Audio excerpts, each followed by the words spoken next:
I'd like to welcome everybody. I'd like to welcome councillors, members of the public gallery, those watching online, and CEO and staff, and I declare this meeting open. The City of Swan acknowledges the traditional custodians of this region, the Whadjuk people of the Noongar Nation, and their continuing connection to the land, waters and community. We pay our respects to the elders past and present and their descendants. There is now a disclaimer. The terms and conditions of entry into this meeting are posted on the door as you enter. Please ensure that you have read them prior to attending this meeting and do abide by them. At this moment, I'd just like to explain for the benefit of everybody what we are doing here. So this is a resumed meeting of the meeting of Wednesday the 13th of October that was adjourned at 10:10 p.m. We've resumed the meeting, so we are going to resume at the point at which we left off, unless we decide to change the order of business. Next item is attendance and apologies. Mr. CEO, do you normally read this bit out? If you'd like to, Mr. Chair. Yes, go ahead. Thank you, Presiding Member. So just confirming, have you done the disclaimer at this point in time? Yes, I've completed the disclaimer. Noting attendance, apologies this evening, we have leave of absence from Councillor Mayor Richardson and the absence tonight of Councillor Bowman on approved leave. Thank you, Mr. CEO. Next step is ordinarily we will continue at 14.3.4. However, Mr. CEO, I understand you need to notify me of something. Thank you, and through the Chair, tonight under item clause 2.22 of the Meeting Procedures Local Law, I bring to the Council's attention items that need to be considered and dealt with at this meeting. Being unsure at this particular time of the length or duration of the meeting, I advise Council we need to resolve item 14.41, the Food and Organics Contract, 14.44, the Targeted Underground Power, and 16.1, the item to do with the citizenship of the Community Citizen of the Year. I would recommend, presiding members, that those items be brought forward and dealt with in that sequence. Thank you, Mr. CEO. So therefore, councillors, I need a motion from the floor to suspend that part of the meeting procedures, which is 2.2, order of business, item 1. So do I have a councillor who is able to move that and advise me of the order? Mr. Deputy Mayor, I move that we suspend our standing orders under 2.2.1 to be able to deal with items 14.4.4, 14.4.1 and 16.1. Thank you, Councillor Anderson. Do I have a seconder? Thank you, Councillor Singh. Is anyone against? No. Motion carried. In which case the next item is item 14.4.4. Thank you, and just to remind those members that there are declarations of financial interest in this item from Councillors Catalano, Dawn, Knight and Howlett, which will require them to leave the room.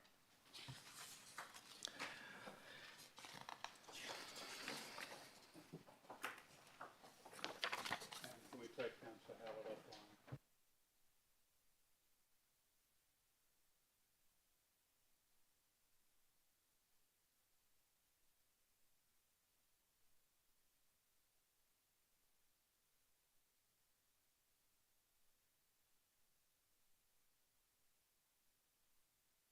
So, councillors, on your order sheet, it's page 9, 14.4.4. So, Councillor Howlett is offline. Councillors have left the room. There is an alternate motion from Councillor Pridovnik. Councillor Pridovnik. Okay, the motion is that Council resolve to endorse participation in the Targeted Underground Power Program in the selected project areas of Project 235 Midland and Project 317 Woodbridge. 2, authorise the Chief Executive Officer to enter into a co-funding agreement with Western Power to proceed with the project. 3, approve that the project be undertaken on a full cost recovery basis by implementing service charges under Section 638 of the Local Government Act. And looks like there's 3.1. The City of Swan infrastructure contribution for each area to be equally funded by all properties within the respective area, and the customer connection costs for each area to be equally funded by those properties within the respective area that require a new customer connection. 2, the service charge should also have a longer term of payment options available up to 15 years if needed. And 3, details of concessions available for WA seniors, pension or Commonwealth health card holders that may be available as part of the repayment plan to be communicated to property owners as part of our payment options. And the reason is to make houses who will directly benefit from the underground power system pay for the project through a payment plan that gives them options to pay a smaller amount over a longer period of time should they need to. Do I have a seconder? Councillor Henderson. Is anyone against? No, in which case motion carried. So the next item on the agenda, we need to call everybody back. Mr. Bishop. And we need to get Councillor Howlett back online.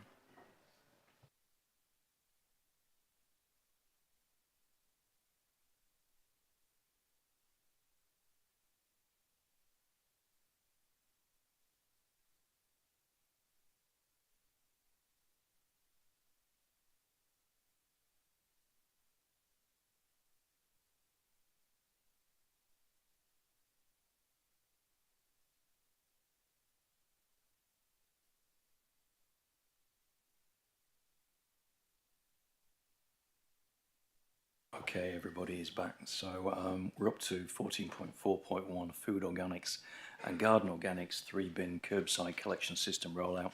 That's on page 326, councillors, and we have a proposed alternate motion from Councillor Henderson. Mr Deputy Mayor, I propose actually to withdraw my motion, but in doing so, my motion was to add another point, and that was to exclude Huge Gannup. I'll be giving notice of a motion to deal with that at our February meeting because of some complexities to do with the contract agreement. Okay, thank you, Councillor Henderson. In that case, I think we need to move the officer's recommendation. Do I have a councillor to move the officer's recommendation? Councillor Pridovnik and Councillor Zanino. Is anyone against? No, in which case motion carried. Now we're going to move on to 16.1, which may give rise to a need to go behind closed doors.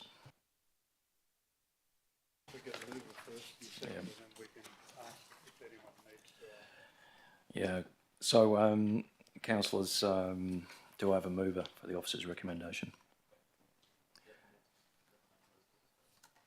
We can actually move the officer's recommendation. We don't actually have an alternate motion, so we can therefore move the officer's recommendation, second it and pass it without debating it, without going behind closed doors. Well, if you don't discuss it, councillors, then you don't need to move behind closed doors. Yeah. So I've got Councillor Miles has moved the motion, and I think I saw Councillor Dawn move second the motion. Is anyone against? No, in which case motion carried. Now we're back to the standard agenda.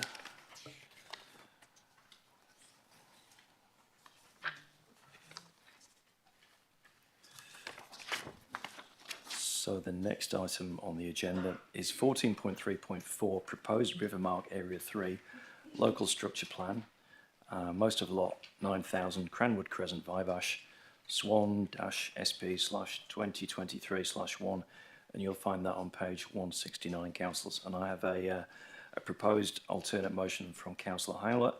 Councillor Howlett, could you please read out your alternate motion? Thank you, Presiding Member. It's quite a long motion. Did you just want me to read out from 3.C where I've made the amendments, or would you like the whole lot read out? I think we should read the whole lot. I think that's the usual. Okay, perfect. Okay, alternate motion that the council resolves to 1. Note the land subject of the proposed Rivermark Area 3 local structure plan is subject of amendment number 209 to the City of Swan local planning scheme number 17 to rezone the land from general industrial to residential development, and approval of the structure plan by the West Australian Planning Commission should not occur unless and until the Honourable Minister for Planning approved amendment number 209 to the City of Swan local planning scheme number 17 and the land is rezoned. 2. Note that the applicant's supplementary information addressing air quality, dust management and odour provided to the Department of Water and Environment Regulation on 3 October 2023 is still pending review by the Department of Water and Environment Regulation, and the West Australian Planning Commission should not approve the proposed structure plan until the Department of Water and Environment Regulation is satisfied that the structure plan area can be subdivided and developed for residential purposes, free from adverse impact from any emissions from the Midland Brick facility. 3. Recommend to the West Australian Planning Commission that the proposed Rivermark Area 3 local structure plan be approved in the instance where A. The Honourable Minister has approved amendment number 209 to the City of Swan's local planning scheme number 17 and where the land has been rezoned. B. The West Australian Planning Commission, on the advice of the Department of Water and Environment Regulations, is satisfied that the structure plan area will not be subject to any adverse impact from any emissions from the Midland Brick facility. C. The West Australian Planning Commission, on the advice of the Department of Biodiversity, Conservation and Attractions, is satisfied with the local water management strategy and a foreshore management plan prepared for the structure plan area and which considers the impact of the operations of the existing Muriel Street drainage culvert on the threatened ecological community in Everline Reserve. D.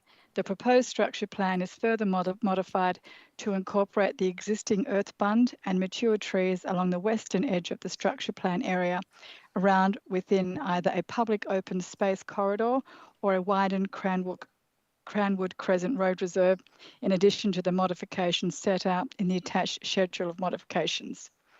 4. Forward the full structure plan proposal, schedule of submissions and the recommended modification to the West Australian Planning Commission for their determination.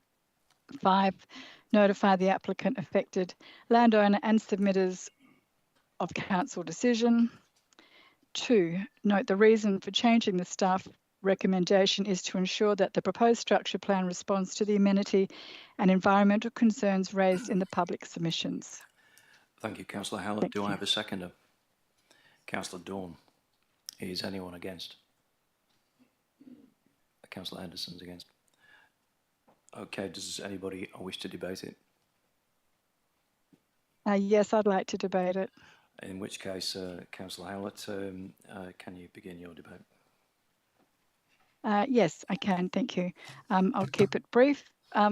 Okay, this structure plan is a complex structure plan. It incorporates a 50-year-old man-made bund with mature trees, a significant threatened ecological community, a former brickwork sites, hydrological issues, complexities relating to Blackadder Creek stormwater runoff, plus a shortfall of public open space identified with this stage. All of these must be addressed. It has been said to the detriment that this is a man-made bund and therefore not of high value. But you're correct, it is a man-made bund with earth from the site, planted for the purpose of providing the residents of Vivash better amenity through filtration and pollutants and noise caused by the operations of the brickworks. Being man-made is not a reason to not protect it. Bold Park in City Beach was a former limestone quarry. It's now an A-grade reserve. Hyde Park in North Perth has been planted out with many exotic trees and had the lakes there rectified to protect them. No one would suggest that these two man-made places of natural beauty are low value and not worth protecting. In paying my respects to the Noongar people of the Whadjuk Nation of whom this land belongs, Vivash was developed by Midland Brick in 1968, and one of the first things it did was to create this bund. From the foresight of those that came before us, we now have a bund rich with 50-year-old trees, creating one of the most identifying and treasured features of Vivash. Councillors, this is a win-win opportunity. Let's us also have the foresight to retain the bund and to continue the legacy that Midland Brick created 50 years ago. Thank you. Thank you, Councillor Howlett. Councillor Dawn. Thank you, Presiding Member.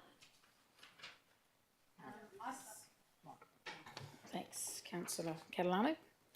I support and vote for Councillor Howlett's amendment to the proposed Rivermark Area 3 local structure plan.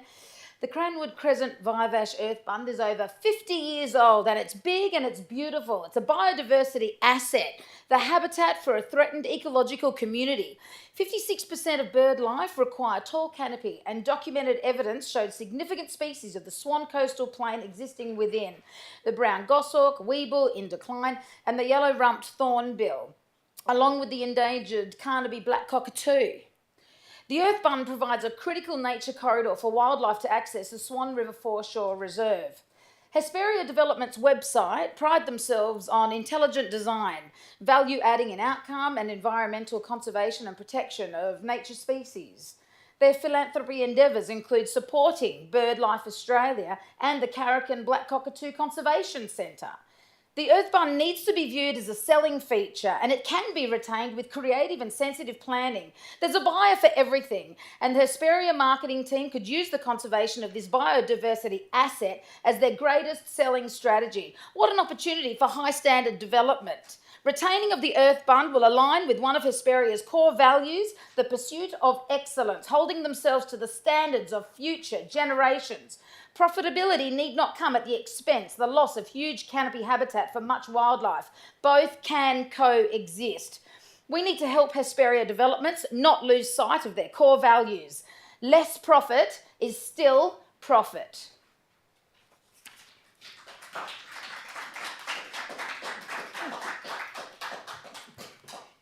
Thank you, Councillor Dawn. Speaker against? Councillor Prudovnik.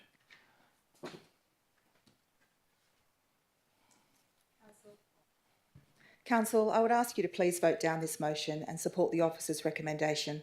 This motion is almost exactly the same as the officer's recommendation, except it asks us to keep the Earth Bund or look at increasing the road reserve.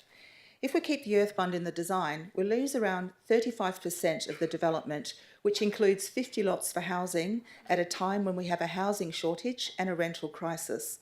The reason people have asked us to keep the bund is to save mature trees, but we don't need to keep the Earth Bund to have significant trees in this development. The developer is committed to keeping as many old trees as they can.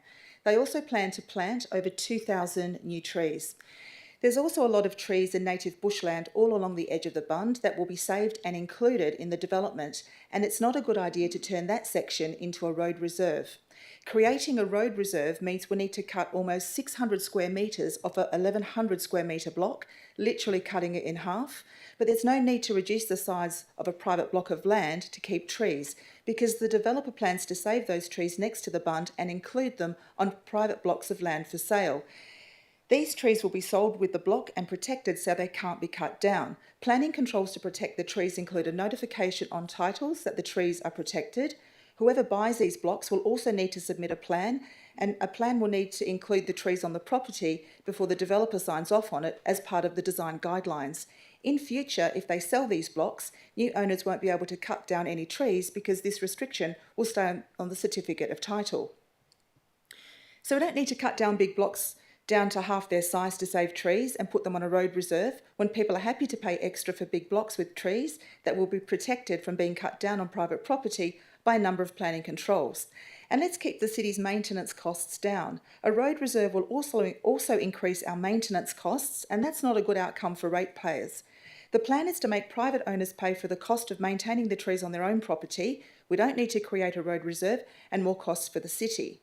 This development has a big sustainability and environmental focus. The site where the threatened ecological communities have been identified is now fenced off for protection. We have a developer committed to creating a beautiful estate to protect as many trees as possible and plant over 2,000 more. On top of that, the developer has also given an undertaking to fix the pooling and flooding issue that was raised at the agenda forum. They will put in a pump to protect more trees in the tributary. Even though they didn't cause the problem, they are happy to fix it as part of their development, and we have that undertaking in writing. Thanks. Clearly, this development values planting more trees and protecting our waterways and our rare, unique habitat. Please support this officer's recommendation that allows the developer to increase public open space through a partnership with Swan and the developer to fix up Jack Williamson's Oval, which is nearby. Thank you, Councillor. Spot on. Do I have a speaker for? Speaker against? Councillor Henderson. Thank you, Deputy Mayor. Only a couple of points I want to make. First things first, there's lots of bunds being built all around the place. I can think of bunds being built around mining sites in Upper Swan. They've got trees growing on them. They will be developed in the future. The question is, are we going to stop the developer from utilising that land? There was a big bund along Hepburn Ave to stop noise entering Bellagura. Well, that's been replaced, by the way, with a big concrete wall. So the point is, are we trying to create a precedence about what bunds' purpose is and what their long-term life might be? And the other thing I want to do is I want to refute the mover's statement that because it's artificial, that it doesn't mean that we shouldn't keep it. Well, the fact is it is artificial, and the point is that this land belongs to the developer, not anyone else, as was implied, and they should be allowed to develop it because, frankly, we have not got enough space for houses. People want to get a home to live in, and here is an opportunity for us to get on with that. So I can't support the motion as it stands, and I support the officer's recommendation. Thank you. Thank you, Councillor Henderson. Speaker for? Speaker against? For or against? Before we finish, Mr. Presiding Member. Yes, Mr. CEO. I just note at this stage, no one has foreshadowed the officer's recommendation. So in the event that this didn't get up, there is no alternative currently on the table.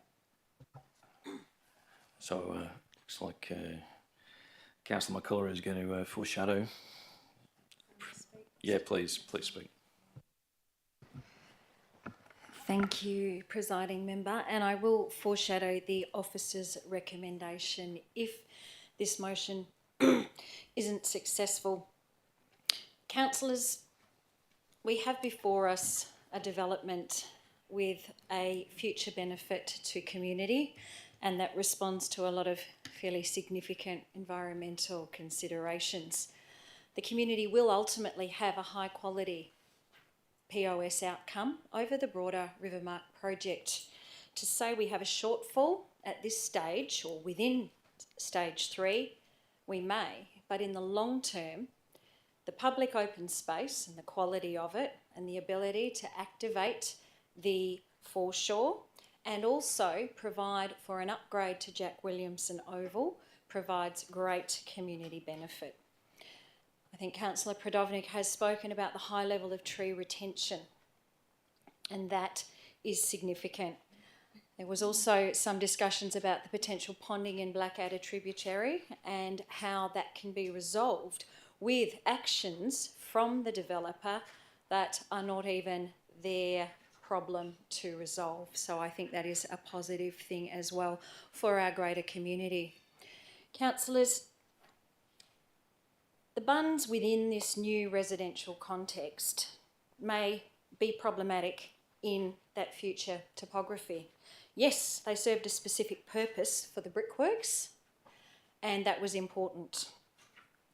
But it was a redundant noise wall for the brickworks. Their large physical size and the steep batters make it very inaccessible to the public, and so as public open space, it is not viable. Creates a physical barrier to the amenity of the bigger picture with this community. Resculpting or reducing the bund heights will result in the loss of vegetation regardless, and will not result in the delivery of that positive public open space.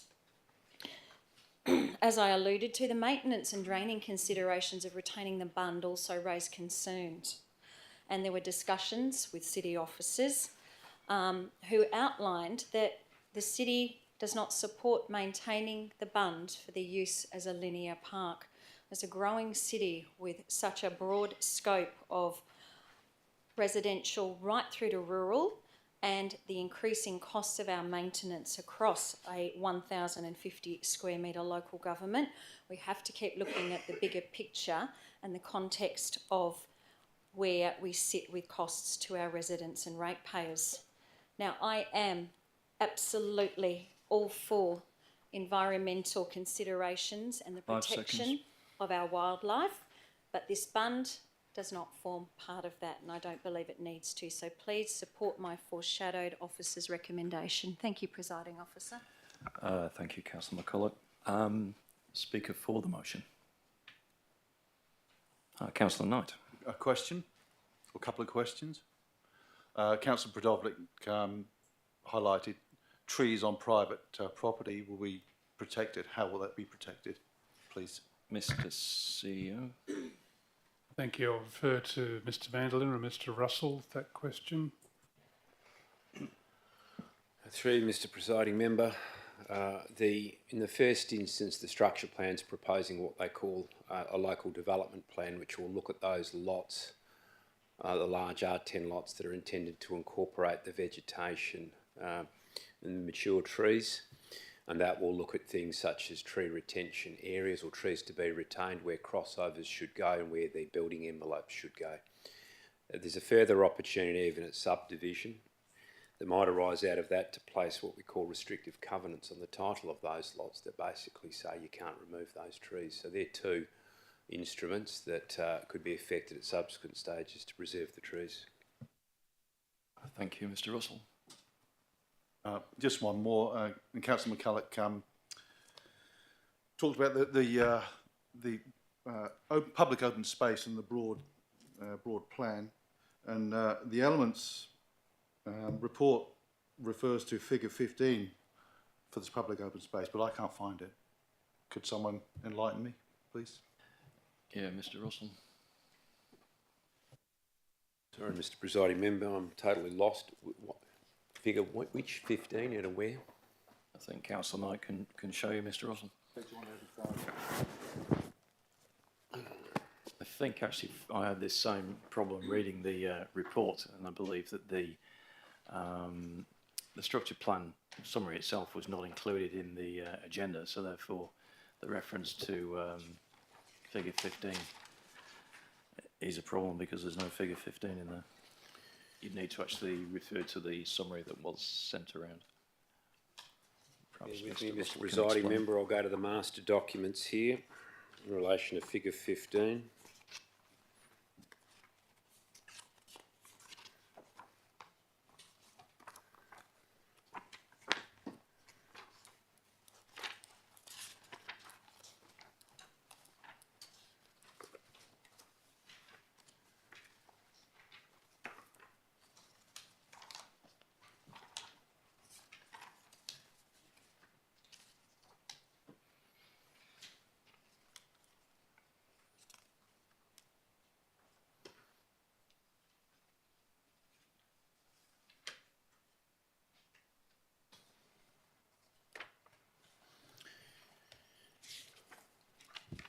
The Rosehill Waters Structure Plan document by Urbis, which is...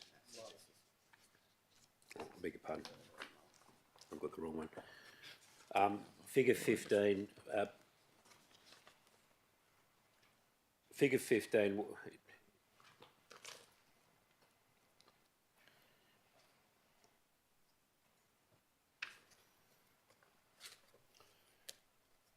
Sorry, through Mr. Presiding Member, I'll need to have a look at the documentation on that. I will be able to get back to you and answer that question. I won't hold up the chamber any further on that. I guess the question then arises as to if that's the answer to that question is necessary for Councillor Knight to decide which way to vote. It leaves us with a bit of a challenge. How long, Mr. Russell, do you think it's going to take you to find that information? Through Mr.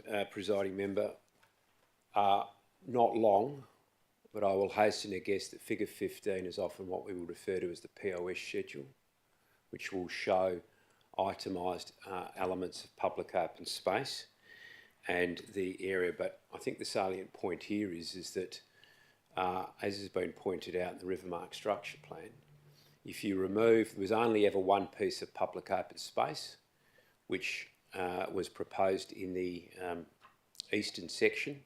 That's actually now been redesignated as a drainage reserve. So in point of fact, if you will actually have no public open space, as has been noted within the structure plan area. So if the issue is in relation to how much public open space and where is it, the answer in the modified proposal is there will be no public open space at all. Thank you, Mr. Russell. Whilst you've been looking for it, as I myself had the same problem, I found it in the background information that was sent out to councillors as a PDF. I'm seeing that figure 15 is the distribution of public open space across the Rivermark project. It's on page 48 of the Rivermark document. So I've got it here, councillors, but I recognise it probably doesn't help you because it would take me quite a while to find out which email it came in on. That's the diagram. But sharing it is a bit of a challenge. Mr. Russell, you sent out an email to council, which was that document, background information item 14.3.3, 14.3.4, 14.3.5, etc. as a PDF. I think it looks like the 13th. It says here 13-12-23, which I guess was the date you sent it out. So if councillors wanted to have their iPad set up and they wanted to look at that PDF now, then it's on there, is it? No. Could it potentially be put on the screen? So, so I think the minute clerk controls the screen. So, yeah.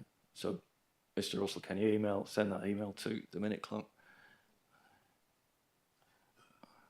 Through then we Mr. can put it on the Member, screen. my understanding was when councillors requested the technical documents, we had those emailed through to council support for the purposes of integrating them into your agenda, electronic copy. So my understanding is that should all be available to the copies that you have. But I'll reiterate the point, in a structure plan with no public open space, you'll expect to find, and even prior to that, you'll expect to find only one 4,000 square metre piece of public open space that was half public open space and drainage, which is now totally a drainage reserve. So the structure plan, in essence, whatever figure 15 says, it will say that, and now that has been modified because there is no public open space being proposed in this structure plan. Yeah, Councillor Knight, it is a fact that the developer told us that in Area 3 of this proposed structure plan there is no public open space. But I think what you're referring to is this figure 15 contains the distribution of the public open space in the complete development, all stages. Unless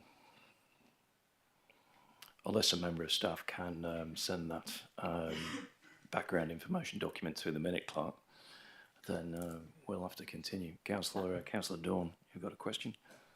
Thank you. Just to clarify, if there's, so that's without retaining the bund and there's no public open space, or is this, so this is with the, is that what we're discussing? It remains as the R10 zoning, and there's no public open space on that structure plan. Correct. That And was no my bund. understanding at the time of the agenda forum, and looking at the document now, 0%. So no bund and no public open space. Correct, there's no bond. So The what was bond is removed. Councillor McCulloch saying about public open space, and Councillor Prodovnik as well about public open space? Can't answer that question. Look, I think, Mr. Because CEO, there is none. we do need to get this background information document sent to the minute clerk so we can put it up on the screen and have a look at it. Is that possible? Looks like we're working on it.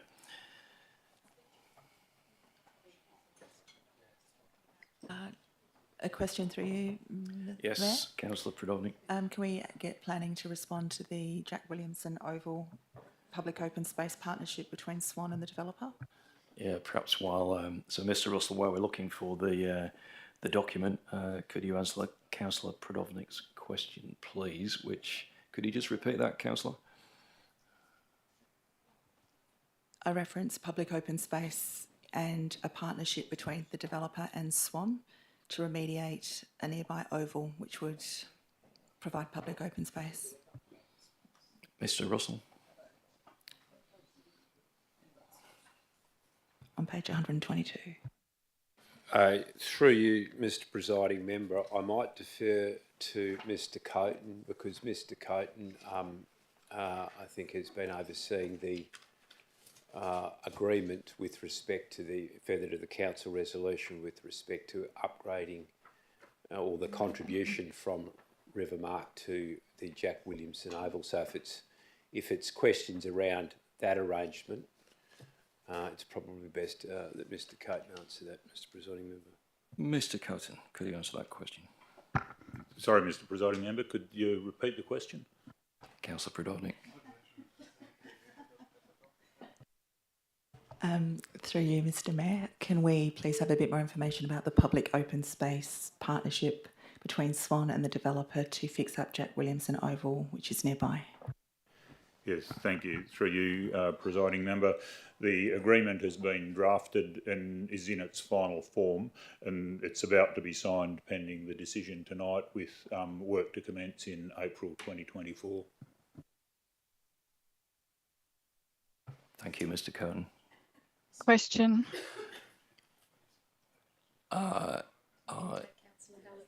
Okay, yeah, I heard two people say that at once. Councillor Howlett. Thank you, Presiding Member. Just a question to Mr. Coaten regarding the Jack Williamson Oval. I do recall this one coming up for discussion, but I didn't know it to be an offset of public open space at the Rivermark development. I thought it was an extra, not a compensatory or an offsetting arrangement. Is it extra to the public open spaces they're providing, or is it compensatory or offsetting to the public open space they're not providing? That sounds like a question for Mr. Russell. Thank you, Mr. Presiding Member. It is a matter of fact that what Hesperia would like to do with Rivermark is to effectively support their proposition to have no public open space in this local structure plan 3 area on the basis that the amenity, and as is detailed in the report, on the basis that the amenity and recreational needs of the structure plan area will be addressed through the upgraded Jack Williamson Oval. And as you've already heard, Rivermark have made no bones of the fact that, or Hesperia have made no bones of the fact that, as has been noted, that they intend that the overall estate, particularly with respect to the important riverside areas, will be opened up and developed to a high level that will provide the benefit not just for the Rivermark structure plan or Rivermark estate broader, but for the whole of the Vivash community. But it's true that Hesperia are hoping to have, in essence, the contribution that they have agreed to make to the upgrade of Jack Williamson count as a credit against, I suppose you could say, the lack of provision of specific public open space in local structure plan area 3. Thank you, Mr. Russell. While we've been asking these, actually, before I continue, I think Councillor McCulloch, you've got a question as well. But I must admit, can I just bring something to Council's attention? We have found the document. So there you go. It's up on the screen in front of you, or it should be. So that is the document, and the reason I couldn't find it in my email and nobody else could was because it had been loaded into Docs on Tap, and then I had downloaded it into PDF, which is why I couldn't find it in my mail. So there you go. That's the answer to your question, Councillor Knight. Figure 15 is right there in front of you.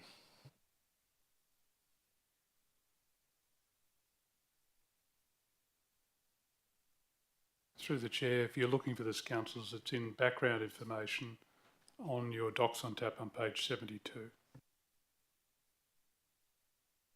Question, please. I think I've got Councillor McCulloch first. Okay. Question. So I'll come to you after Councillor McCulloch's question. Thank you, Presiding Member. Thank you, Mr Russell, for your response.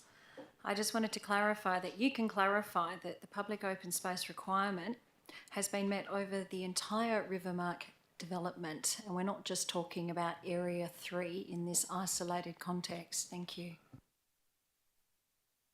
Mr Russell. Through you, Mr Presiding Member, if you take the information provided in your figure 15 in your documents, you can see the rough estimation of public open space. Yes, well, noting, however, of course, that the other areas that are not yet subject of structure planning will have their own POS schedule at that point. So I would say indicatively, in relation to what this figure shows, the overall estate will have more than sufficient public open space. But it's important to note that this is indicative, but it's consistent with Rivermark's intent from the outset in terms of what they've explained they're hoping to deliver. Thank you, Mr Russell. Councillor Howlett. Thank you. I only have the one laptop screen, so I'm afraid I can't multitask particularly well. So with relation to figure 15 that we're looking at on the screen, the sort of the curved bit at the top, am I right to say that that's actually foreshore that I'm looking at there? And if so, is that foreshore being included as part of the public open space along with the public asset of Jack Williamson Oval? I guess I can answer the first question. Yeah, that sort of green curved section with the blue above it, yeah, that's the foreshore. But the second question, which you might need to repeat, would have to be answered by Mr Russell. That's okay. I'm quite happy to. I just didn't think that foreshore could be included as public open space. I thought that was not permittable. But I think Mr Russell can answer that, please. Mr Russell. That's true enough, Mr Presiding Member. I think it's important to note again, when you're looking at what we're actually considering, we're considering a local structure plan, and I'll say again, has no public open space. So even figure 15, which depicted the original structure plan lodgement, shows that 2,400 square metre corner park down there in the eastern corner next to Jack Williamson. As we know, that's now no longer public open space. That's a drainage reserve. So I think the key takeaway for council here is there is no public open space being proposed in this area. There is an intent of Hesperia through Rivermark to make the contribution that the council's already made a resolution on, and as Mr Caton has reiterated here this evening, contingent upon a favourable decision on the structure plan. When they do an overall structure plan for the rest of this area, they will need to do a POS schedule where the POS credit is consistent with livable neighbourhoods in terms of what is restricted and unrestricted, what is credited, what isn't credited. Thank you, Mr Russell. Councillor Howlett, does that answer your question? Yes. Okay, thank you. Now, where we were winding back to the beginning of questions, I think, Councillor Knight, you had a question about figure 15. Is your question answered? Which was, where is it? We've got it now. Do you have any further questions?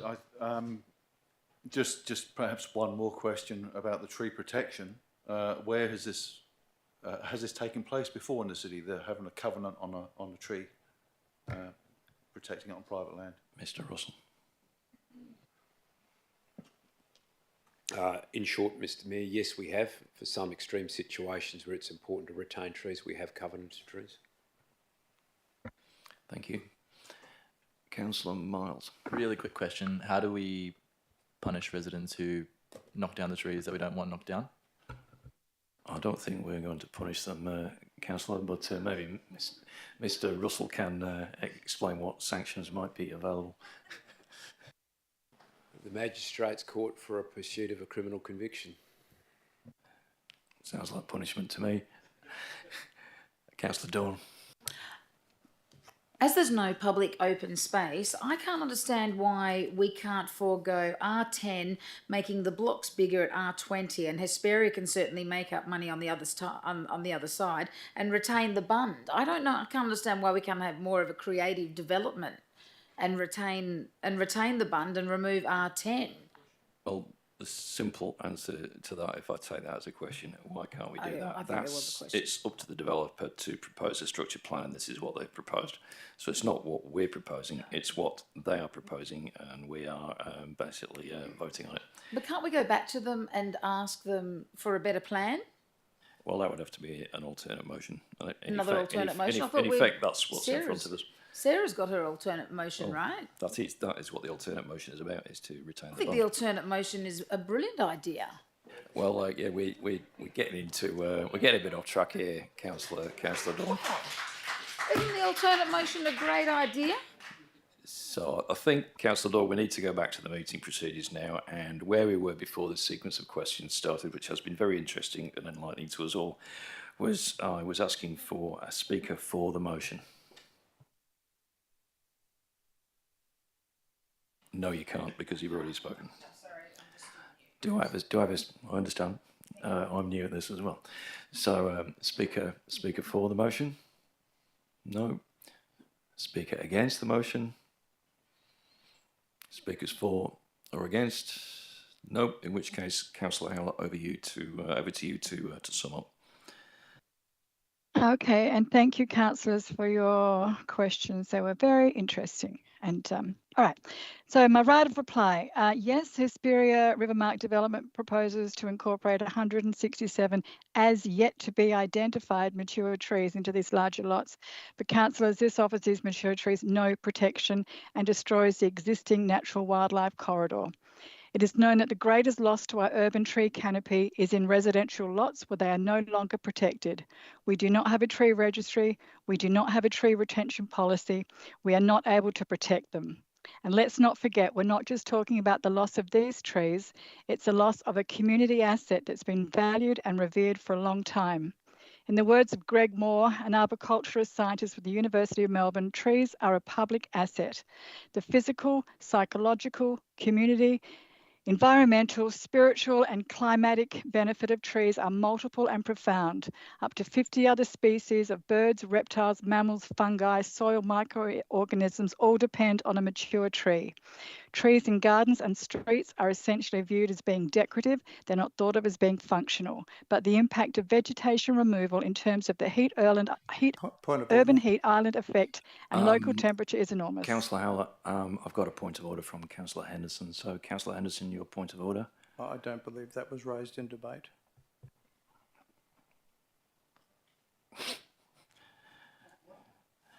The way I'll respond to that is, Councillor Howlett, when making your summing up, the purpose of summing up is to respond to the debate of those who opposed your motion. So you may only address rebutting arguments, not introduce new information. So thank you, Councillor Henderson. Councillor Howlett, please continue. Thank you. So I am addressing the removal of trees, which I believe will be the result of the bund removal. I think that will be okay.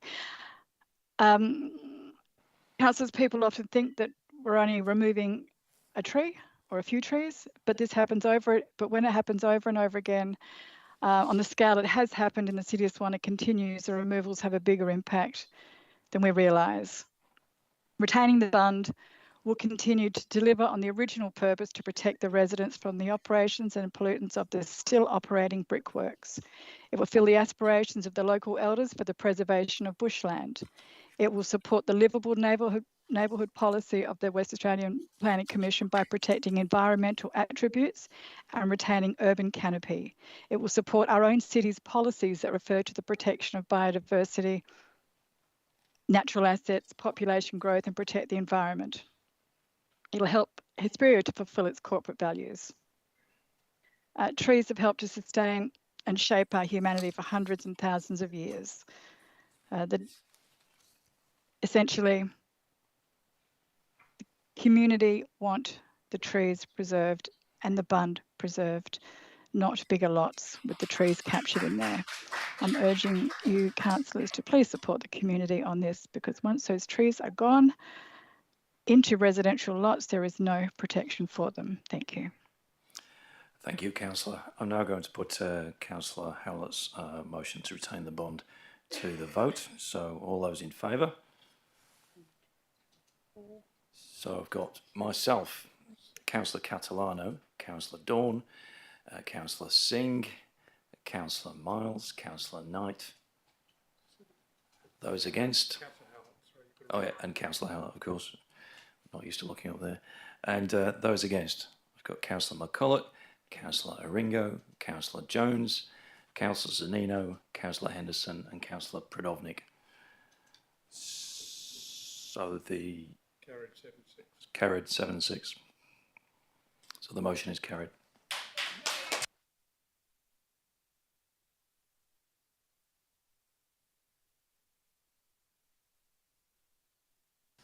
So just moving along to the next item on the agenda, which is 14.3.5.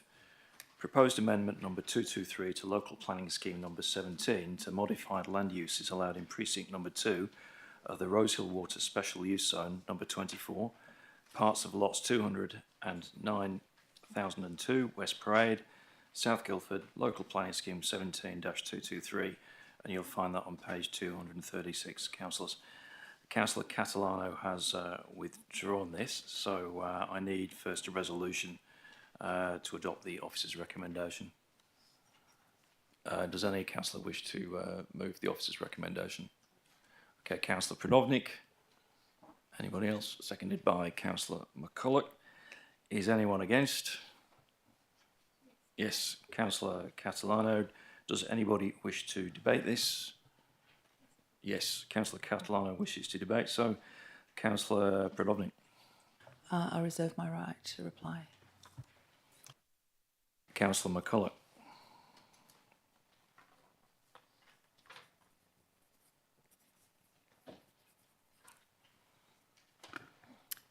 Thank you, Mr. Presiding Member. Councillors, I would encourage you to support the officer's recommendation. The structure plan in front of us, that has been in front of us for a number of weeks, aligns with the proposal articulated to the community last year, which resulted in over 71%, largely from the South Guildford community, supporting that structure plan and the design and the plans for the north side of West Parade. That structure plan delivers by providing for an environmentally improved living stream connecting the project to the Helena River. I'm going to support the South Guildford community's wishes, which again was clearly articulated with the 71% vote of support. Amendment 223, the Rosehill Hospitality Precinct. That lodge is a unique building with that rich history. And whilst it's not heritage listed, Rosehill believe it should remain as the centrepiece and to create that modern landmark. So that is helping to bring another unique experience through to the Swan Valley there.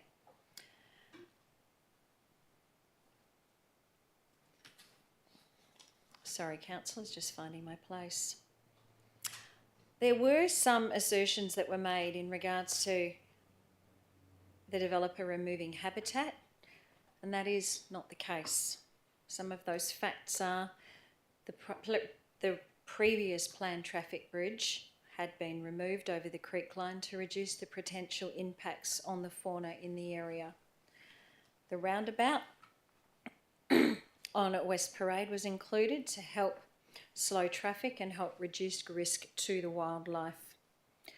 And over 140 trees are being preserved on the lands and around the lodge, and all trees adjacent to the creek line. Councillors, all the information is there. We've received additional information, and I would ask you to support Councillor Prodovnik's officer's recommendation before us. Thank you. Thank you, Councillor. Councillor Catalano. Okay, just to clarify, this is actually about changing the land uses on that particular lot there, and the land uses are basically to intensify whatever's going on at that bit of area, which is now currently public open space, to intensify the land use so that it becomes pretty much commercial and hospitality. We've heard deputations to the effect that this is not supported by the community. Perhaps the community thought that it would be great to have coffee shops and, I don't know, maybe even a hotel. I don't know what hospitality amounts to, but I mean, it could be any number of things, I guess. Some sort of accommodation. But the thing about it is that once you have the increased congestion in the area from that intensified use, then people will change their minds pretty quickly. And I know myself, if you try and get onto Queen's Road now, or try and get off Queen's Road now, I mean, actually, people who are operating from those shops there on Grayson Highway are actually telling people, their customers, not to go into Queen's Road or not to go out Queen's Road, and in fact to use Kalamunda Road and dogleg, or what does that, rat run it into their shops. So that's just that's just now, and we've heard about it a lot. So I mean, I'm not going to say much more because I think that we've had a lot of increased residential lots over what was originally public open space. Public open space, by the way, that as soon as I went down there with an elder from this area, she wasn't even there 5 minutes and she picked up artefacts. Well, I mean, that's all gone now. There's houses on top of it. So, what was originally public open space has already been landscaped over, and we've got houses on urbanised, I should say, not landscaped, urbanised. So we're talking about more intensified use now, just further on down near the lodge, and I don't think we should support it. Thank you, Councillor. Now I'm looking for a speaker for the officer's recommendation. Speaker against the officer's recommendation. Councillor Howlett. Thank you, councillors. I sent you out an email this afternoon. I got dizzy trying to understand which structure plan we're actually approving. The structure plan, as shown on page 254 of the agenda report, didn't match the maps that were provided with the appendices supporting the application. So I, in all honesty, can't approve this structure plan because I don't actually know what was before WAPC and I don't actually know what I'm approving. Unfortunately, that's for me a problem, so I can't. I would suggest that, I don't know, maybe even a deferral, but I don't have an alternate motion up for that. So unfortunately, I'm unable to support it for that reason.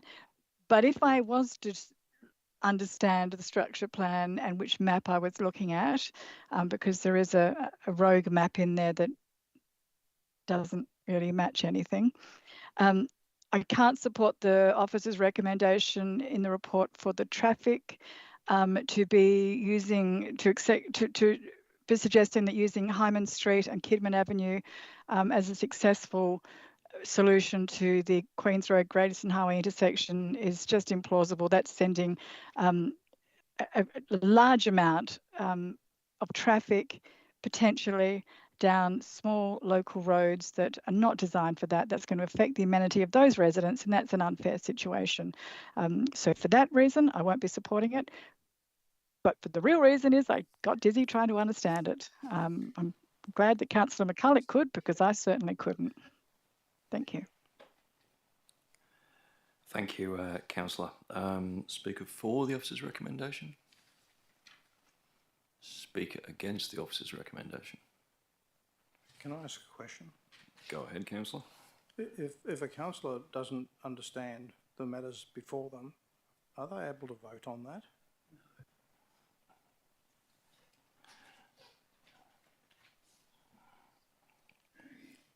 I don't think there's anything in the meeting procedures local law about that, and I don't think there's anything in any of the regulations or the Local Government Act about that.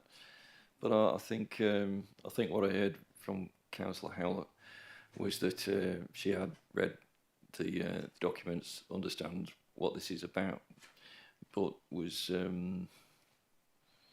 expressing some reservations about how it's all fitted together, which is not unusual. Mr. CEO, can you comment? Thank you. Under the Local Government Act Model Rules of Conduct, a councillor is required to vote as long as they are in the room. No declaration of impartiality has been declared by anyone in this item saying they didn't appreciate the context of the item, nor am I aware of any questions being asked up till now that's saying I didn't understand what was being presented tonight. So I'm looking for a speaker for or against at this point. Speakers for or against? In which case, as nobody else wishes to speak, Councillor Prodovnik, you may now rebut the arguments.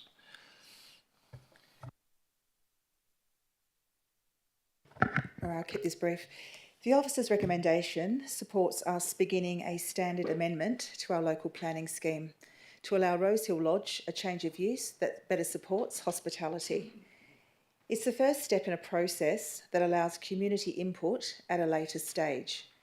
Voting in support of the officer's recommendation tonight allows this proposed amendment to go out for public comment.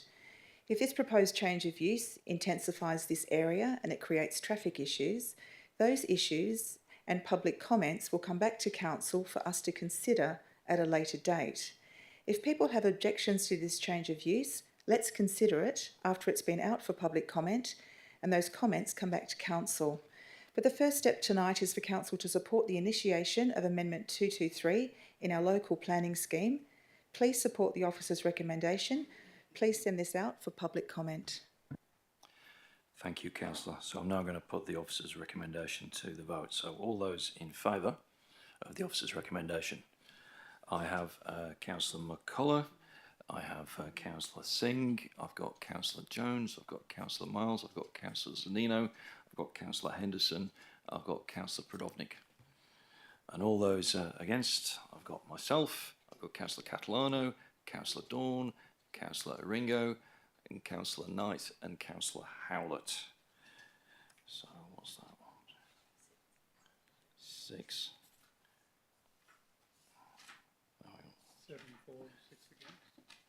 7 for, 6 against. So yeah, the officer's recommendation is carried. So motion carried, councillors.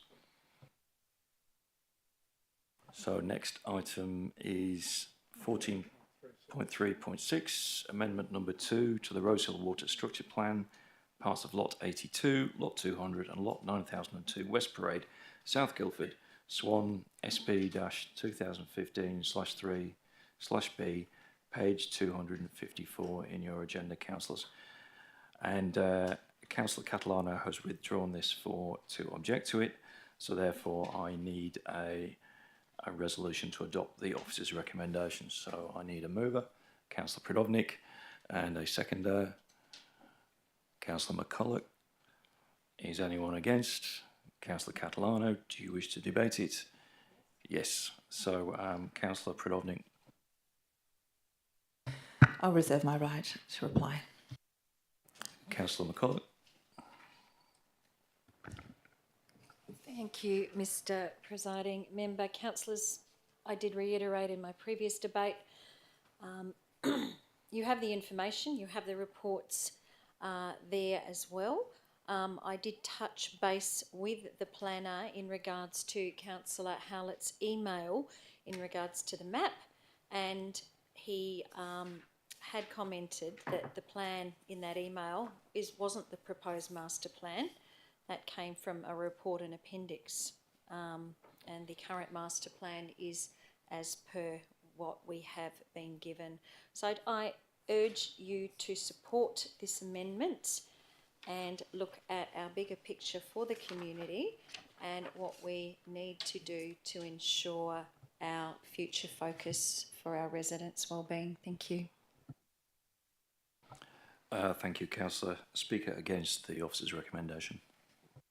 Okay, so this one is separate to the last one, because this one now is basically increasing residential, or the land set aside now for residential, and it's increasing that from, says here in the report, page 246, it's increasing it from 25.47 hectares to 27.64 hectares. Now, that doesn't sound much, but it's quite a lot because it's pretty packed in there already, the amount of urbanisation so close to the Helena River. But what is very concerning to me is that it is basically urbanisation now on both sides of that waterway. And look, at the end of the day, once you do that kind of thing, you pretty much kiss goodbye, really. I mean, it becomes effectively a drain. I mean, you've got houses on both sides. I mean, people want to see it turned into something ornamental. They want to keep all the habitat down. Yeah, it's not a good outcome for the environment at all. Now, we heard a lot from residents who did actually make deputations, in fact, and traffic was one issue, and of course, you know, more residential, as well as the hospitality issues and the commercial issues that we were talking about in the previous motion. It's going to be more traffic. There's already a lot of problem there with traffic, as we've mentioned tonight. We've got impact on public open space, as I said, on the Helena River foreshore, which is very, very close. Now, when we get an increase in land for urban development, we bring with us all the problems that urbanisation brings. That's hard surface runoff, and all of that is unfriendly to nature. It brings with it pollution, rubbish, excessive pedestrian use, vandalism, noise, light pollution. So close to the Helena River, poor old Helena River. We've heard from the residents that have come in and made deputations that the structure plan has been amended so many times that they've absolutely lost confidence in the planning process, and, you know, fair enough too. I mean, these structure plans are supposed to provide people with consistency, with some sort of certainty. They're supposed to be easy to understand, and I do agree with Councillor Howlett that it is hard to understand what's going on here. They're meant to inform, and the idea is that, you know, they're meant to be stuck by. That's why you make the structure plan the way you do in the beginning, or put it out there in the way you do in the beginning, is because people are supposed to be able to rely on it. So there's a negative impact on habitat. There's a negative impact on the existing suburb, people who already live there. And there's going to be a negative impact on the semi-rural character of what is left of the Rosehill Lodge area. So I urge you not to support it. Thank you, Councillor. Speaker for the officer's recommendation. Speaker against the officer's recommendation. Speakers for or against. As there are no further speakers, Councillor Prodovnik, you're right to reply.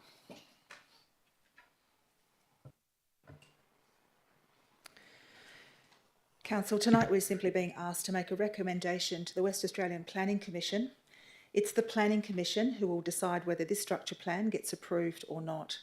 Changes to the structure plan have been made to make it line up with a Metropolitan Regional Scheme amendment. When the proposed Metropolitan Regional Scheme amendment first came to Council, excuse me, Council rejected it, but it was taken to the West Australian Planning Commission and they approved it. Our local planning scheme now has to reflect the changes that were approved, and this structure plan will need to as well. But the WAPC is the body that approves structure plans, not Council. We're simply being asked to make a comment, some recommendations. The WAPC can ask for more information to be provided to them, and they also have the ability to impose conditions on the developer that have to be met before development can proceed. And we have included some conditions in the officer's recommendation tonight. Our suggestions include state government scrutiny on local water management strategies and the foreshore management plan for the Helena River foreshore areas.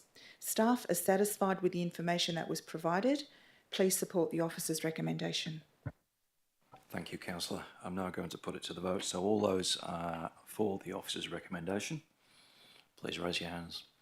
So I have Councillor McCulloch, Councillor Jones, Councillor Miles, Councillor Zanino, Councillor Henderson and Councillor Prodovnik. And all those against the officer's recommendation, I've got myself, Councillor Catalano, Councillor Dawn, Councillor Seen, Councillor Aringo and Councillor Knight and Councillor Howlett. Yeah, the motion is lost, councillors. That's 6-7. The motion is lost. So where does that leave us? So, Through the chair.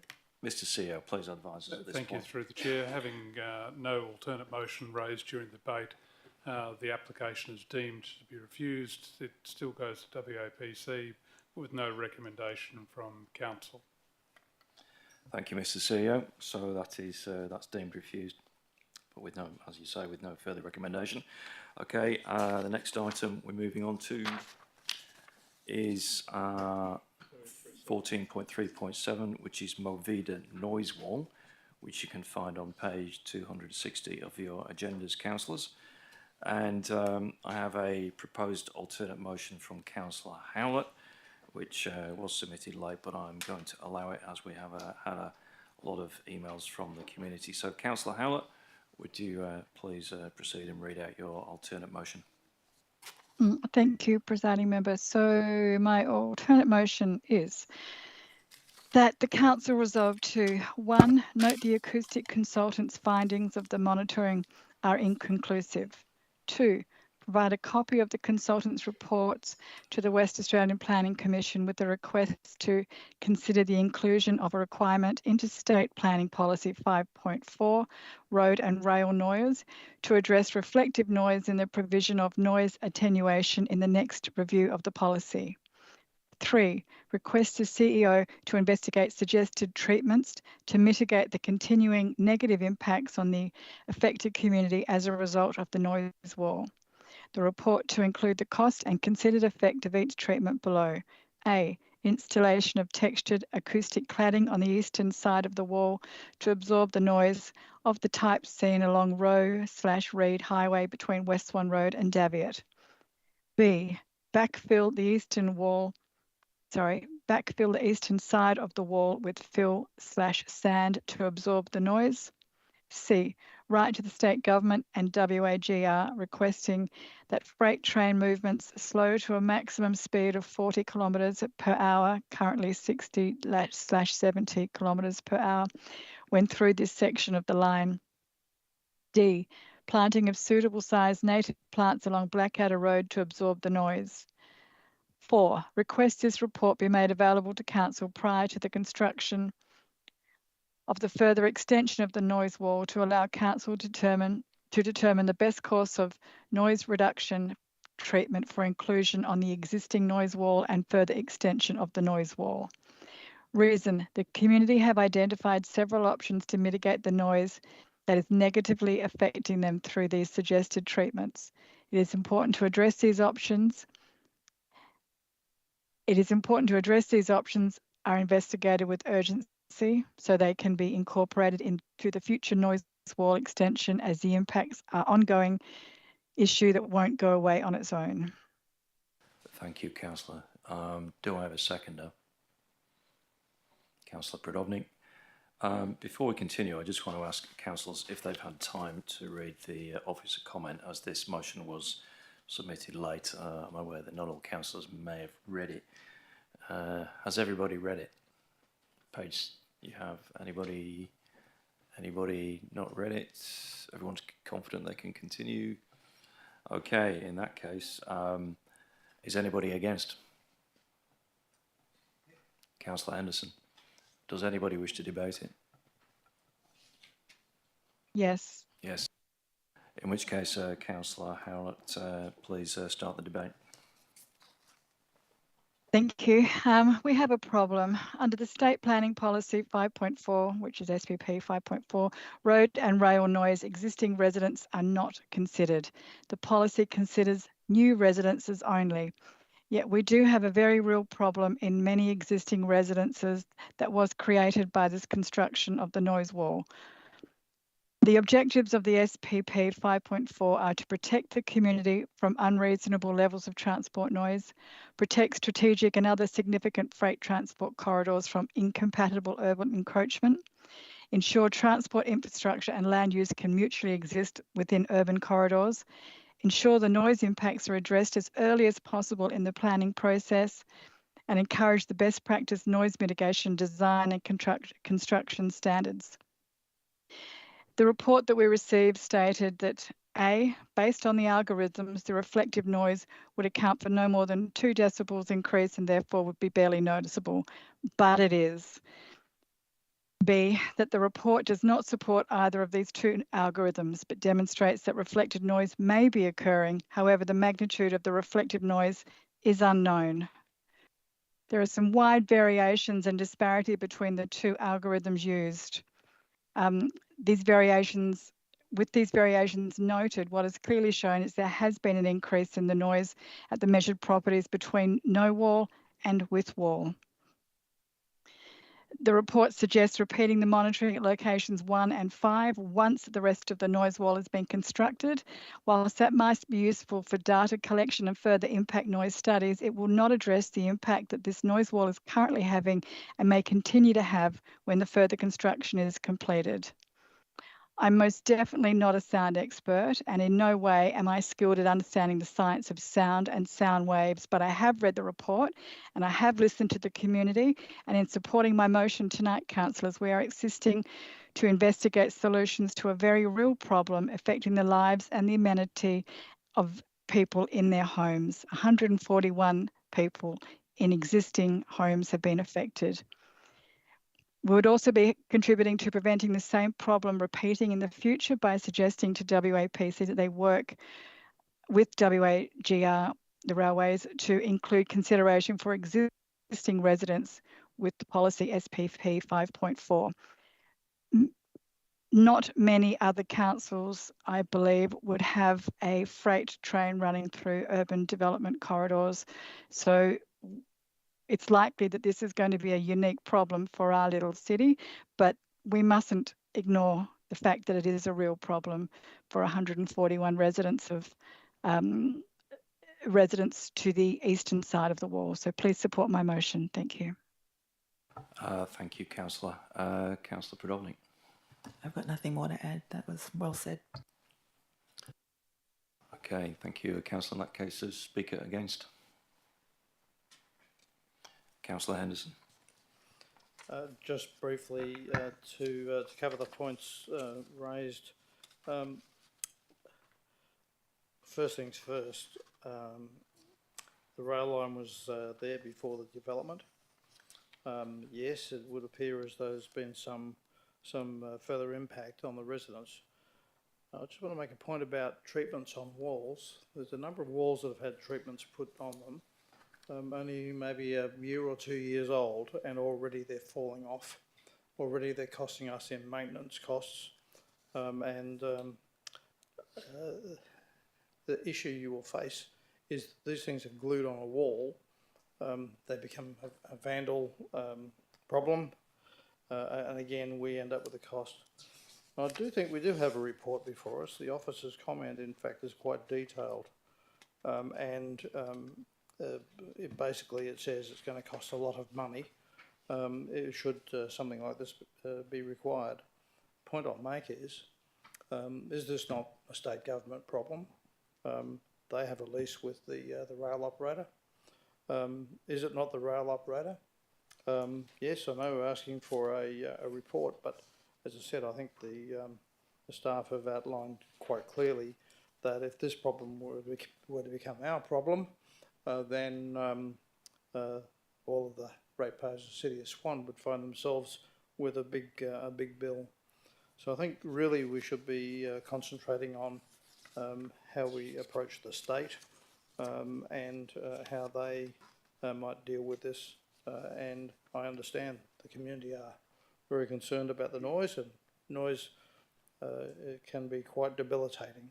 Certainly having spent much of my life doing sound operations and sound engineering, I can understand particularly the rumble you get out of trains. It's a bit like the rumble you get out of bass when you have big concerts. It's quite annoying. So I understand the concerns, but I think we do need to deal with it a different way. Thank you, Councillor. Now looking for a speaker for the motion. Speaker against the motion? Speaker for or against?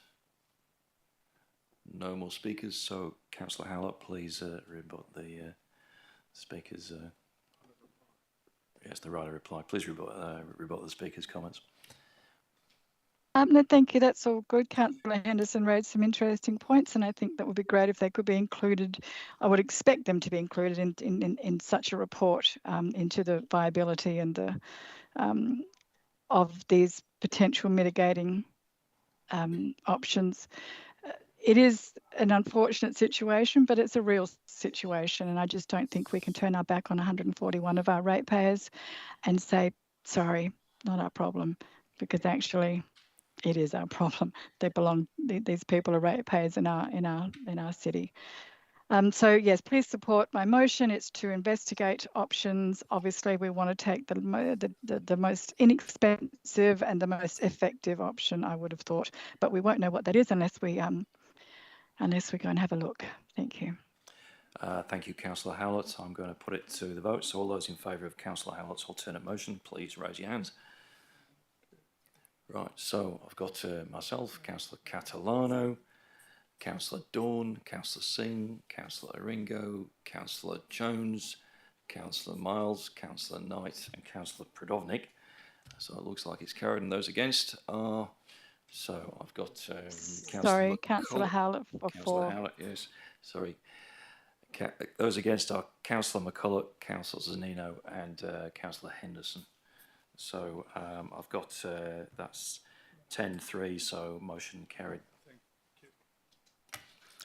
So now we are moving on. Thank you, councillors, for that one. So now we're moving on to, I think, 14.4.3, proposed dedication of Landers Road. Portion of lot 139. It's withdrawn. Yeah, well, I'll finish reading out the title of it and then we'll get on to that. Proposed dedication of Landers Road, portion of lot 139, number 2481, Great Northern Highway, Bowlsbrook, Kingsford Roundabout. That's on page 336 of your agenda, councillors, and this item has been withdrawn by the CEO. Reason for the withdrawal is that Main Roads WA provided a late submission on this item in which they indicated objection to the proposal. City staff and the developer are liaising with Main Roads WA in an attempt to clarify the situation, although this will not be able to be resolved prior to the council meeting. I guess we still don't have that, Mr. CEO, so I understand under somewhere in the meeting procedures it allows you to withdraw items from the agenda. Is that right? That is correct. So that's been not withdrawn for a debate, it's been withdrawn from the agenda. So we'll move on. So, yes, Councillor Kaplan. Question. How did that originally become withdrawn? Was that withdrawn out of the agenda last week? Yes, Can you answer that, Mr. C? I believe it was Thank you. withdrawn. I provided advice last week at the same effect that the item was withdrawn from the agenda for discussion based on the information provided by Main Roads in accordance with the city's meeting procedures local law. Question. Yes, Councillor Howlett? Thank you. I don't know if this is the appropriate time, but item 14.3.1 had been, there was an alternate motion that had been put in by Councillor Bowman, whom I don't know if that's been passed on to anybody, any other councillor to move. I had intended to vote in favour of that motion. I'm not sure what to do now because I don't. Is it too late to withdraw it? I'm unsure of how to proceed with this one. I think it is, Councillor. I'm just looking for that right now. 14.3.1. That was 14.3.1.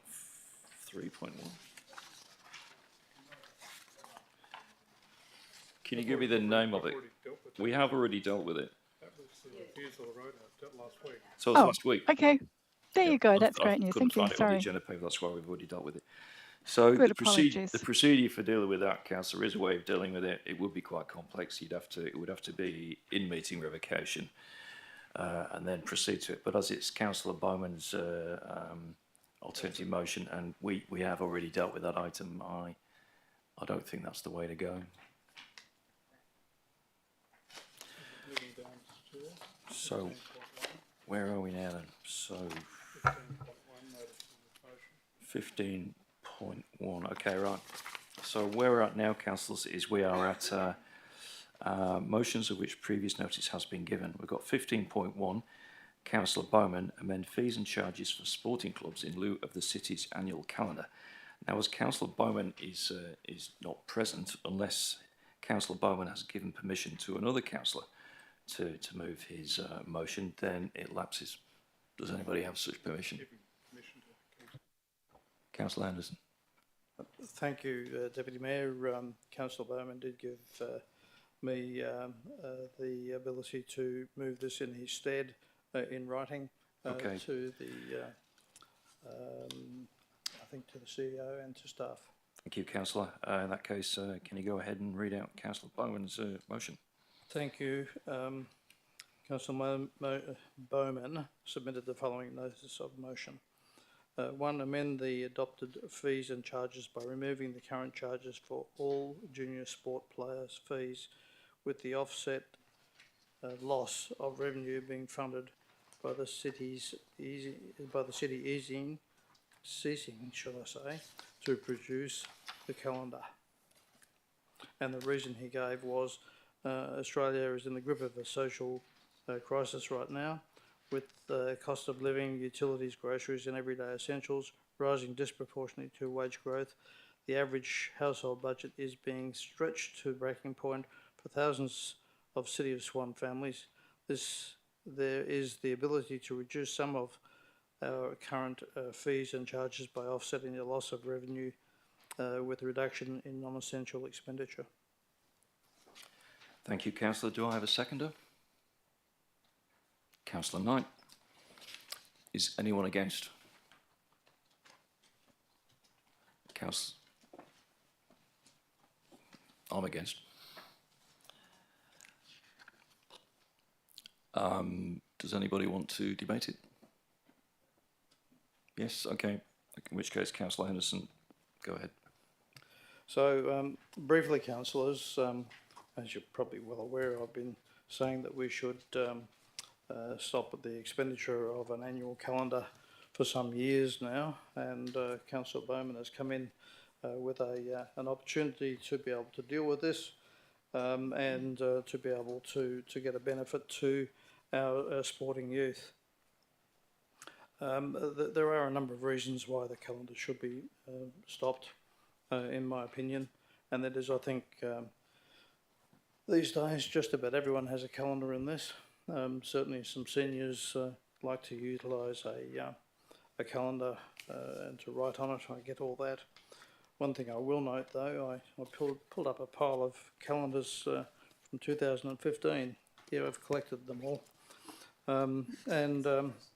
I thought to myself, let's just have a look at some of these calendars. Why should we be continuing our calendars? Well, first things first, these calendars contain in the past, contained some very useful information, well laid out, plenty of information there, numbers easy to find. It gave details of what councillors were about. Let's face it, it is a councillor's calendar. And then, of course, it gave further information about some of the activities that the city provides. But importantly, also, it did provide the phone numbers of the councillors at the bottom of the page. I thought that was very useful. People told me it was very useful. The new calendar doesn't even have that. In fact, it's so small on the bottom of the current page, it's pretty much inaccessible. All of the calendars that I pulled up in the past had useful information that was quickly available. The current one doesn't. So I know I'm burning time on the calendar issue as opposed to the bigger issue, but I think it makes the point, though, that we do need to get this expensive item off our books, but we can do that by helping our youth. And I think if we're not prepared to do that, we should then say to ourselves, okay, do we actually need a calendar? But I think our youth do need some help. Thank you. Thank you, Councillor. Councillor Knight. Yeah, I totally agree with that. It's a thing of the past. Let's not waste any more money on it and put the money into our people. That's where it belongs. So that's all I have to say. Thank you. Speaker against.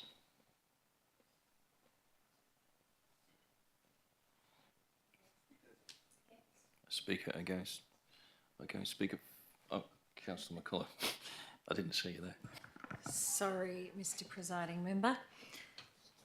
Councillors, our youth are important and their recreational abilities and provision is important.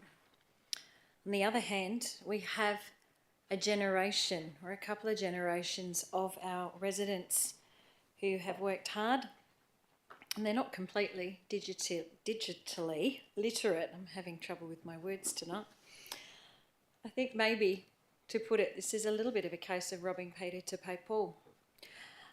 Our young people are provided for, and the state government does provide targeted financial support for participation in junior sport through the Kids Sport Grant funding, and you would all know that. It enables eligible WA kids aged between 5 and 18 years to participate in sport by offering them financial assistance of up to $300 per financial year. The total combined summer and winter costs for sporting registration, based on a per junior player fee, it's about $11.70 per junior player per season. I can't, in all honesty, transfer the costs and say no to a calendar that supports our seniors, people that are not as digitally literate and who appreciate this form of communication.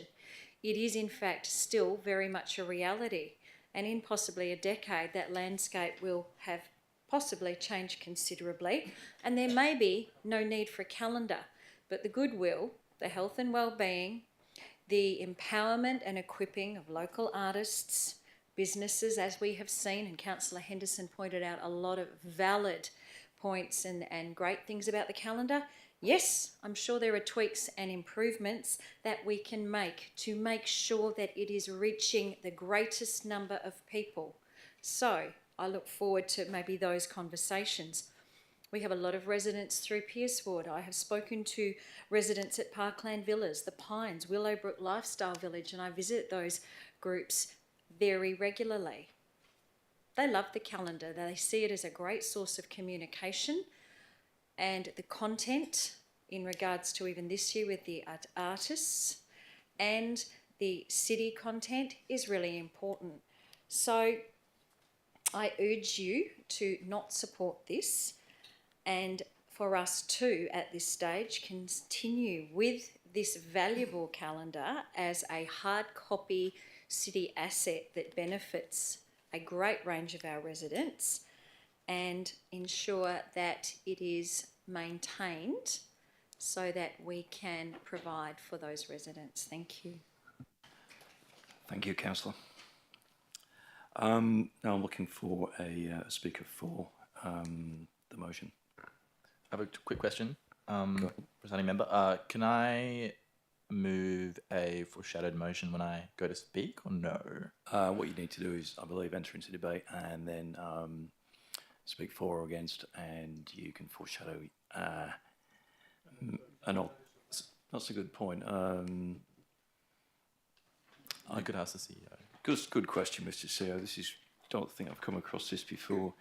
I think you can foreshadow an amendment at this point, or you could foreshadow another motion, but because you can't have an alternate motion to this, I don't think there's anything to foreshadow other than an amendment.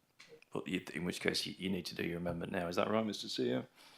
I believe so. I'm just looking through, it's an amendment to the motion which has been given us, clause 2.9.12, cannot negate the original motion. So my understanding is you can't move an amendment that negates it, and because it's a notice of motion, I don't believe you can move an alternate motion.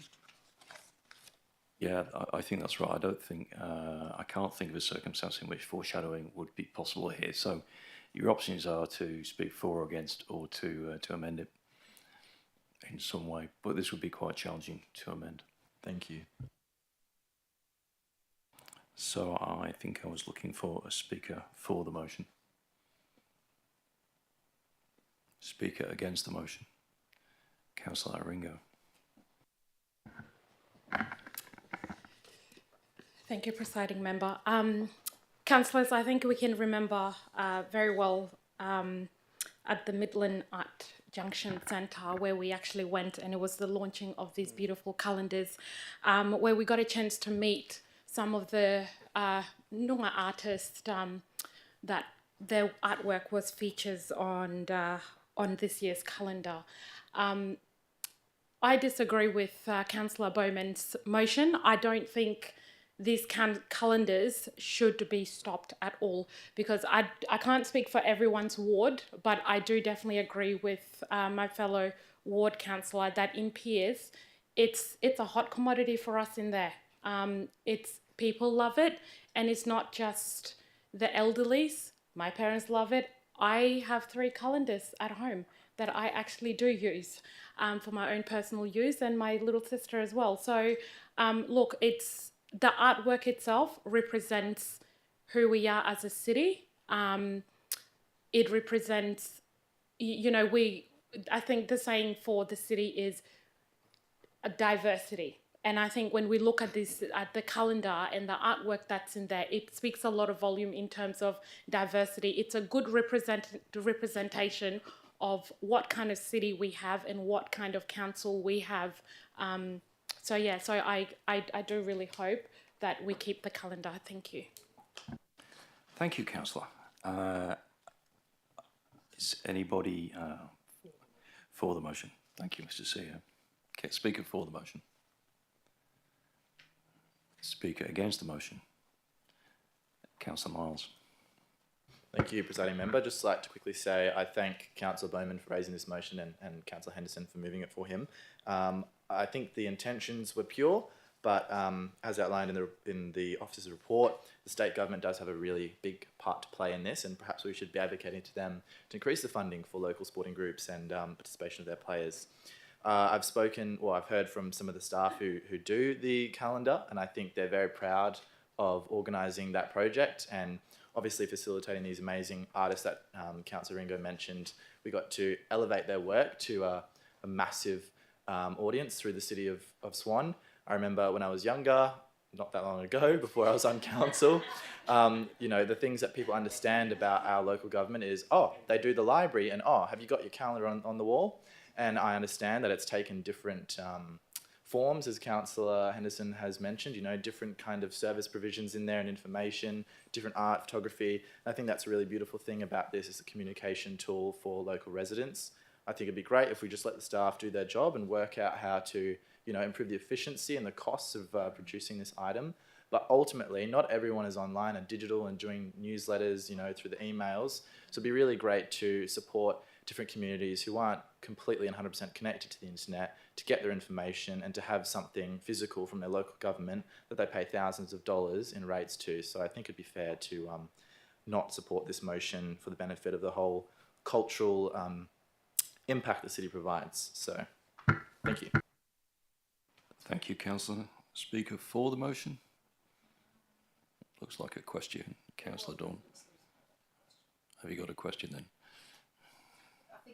I do have a question, actually, because just briefly, because if Councillor Bowman had said that he wants, Can you come straight to the point okay, of the question? great. A question how do is we know generally that- of stuff. Okay, I won't. Yeah, okay, cool. I understand we're all. I'm new to being presiding member, councillor. Well, you're not the only one doing something new. All right. Question. Question, Councillor Howlett. Apologies if it's been covered and I haven't seen it, but could staff advise what the cost of a calendar roughly is? Mr. CEO. Ms. Pickering. Thank you through you, Mr. Presiding Member. The cost for the last year's calendar was $59,278. That was to produce 16,000 copies and included artist fees of $3,000 per artwork. So a total of $36,000 was paid in the artist fees. That artwork actually has been purchased for the city's art collection, and we paid for full copyright as part of that. Thanks. Sorry, could someone just do the math for me and tell me what that works out to for a calendar, please?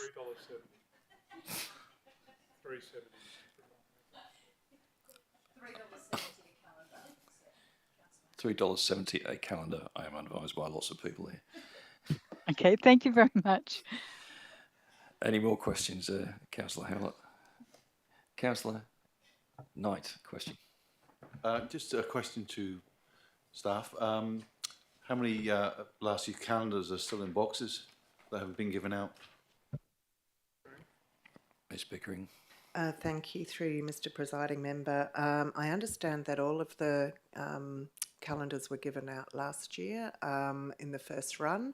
There was a second print run done after the first print run sold out or was given away, and there's been a couple of boxes left of those. Thank you for that answer. Clarification, that last year's calendar or this one? Last year's, not this year's. Okay. So was that answer about $59,000 last year's calendar or this current calendar? This current calendar. So $59,000 for this current calendar, of which $3,000 per artist was spent. So $36,000 on art. Thank you. Really quick question. Yes, go ahead. Do you think Councillor staff Miles. could just talk to the success of the calendar so far this year? Yes, that's a very good question, Councillor Miles. Mr. CEO. Ms. Pickering. Thank you, and thank you for the question, and through you, Mr. Presiding Member. We have had, so up until, I'm just looking at my email, which was received from the team last Monday. So a week ago, we had distributed, of 14,000 of the 16,000 calendars had been collected by the community. We've had 252 people request a copy to be mailed directly to them.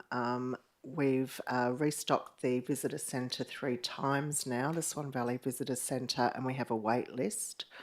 It's been very well received, as councillors already have mentioned, particularly in Beachborough and Ellenbrook. The Aboriginal community has responded really favourably as well. We've delivered boxes to Wunjinning, Landgate, Moorditch Court and the Department of Communities, and they've been very well received. Each organisation was so positive that the City of Swan was doing work in this space.